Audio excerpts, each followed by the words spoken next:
சில்லுன்னு மழை பெய்யுது இல்லையா? இந்த கிளைமேட்டுக்கு எல்லாருக்கும் சுட சுட ஏதாவது சாப்பிட்டா எப்படி இருக்கும்?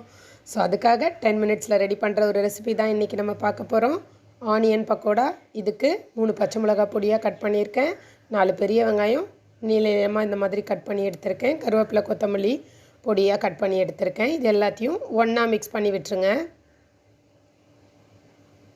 இப்போ 1 கப் கடலை மாவு ஆட் பண்ணிக்கோங்க. இது எல்லாமே ஒன்றா மிக்ஸ் பண்ணி விடுங்க.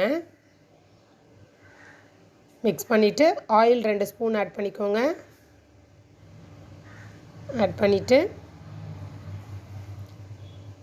Red chilli powder 1 spoon add பண்ணிக்கோங்க.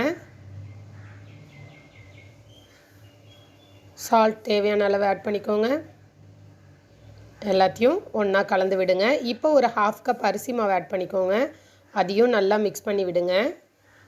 தண்ணி லைட்டாக தெளித்து அது ஒட்டுற அளவுக்கு இருந்தால் போதும். அதிகமாக தண்ணி விட்டுறாதீங்க. தண்ணி விட்டுட்டிங்கன்னா போண்டா மாதிரி ஆகிடும். இப்போ ஒரு பேனில் ஆயில் வச்சு எண்ணெய் காஞ்சதும் இதை தனித்தனியாக உதுத்து விடுங்க. இப்படி ஸோ இது நல்லா கோல்டன் ப்ரௌன் ஆனோடனே ஆனியன் பக்கோடா ரெடி. ஸோ நீங்களும் ட்ரை பண்ணி பாருங்கள். வீடியோ பிடிச்சிருந்ததுன்னா வீடியோவை லைக் பண்ணுங்கள், சேனலை சப்ஸ்கிரைப் பண்ணுங்கள். தேங்க்யூ.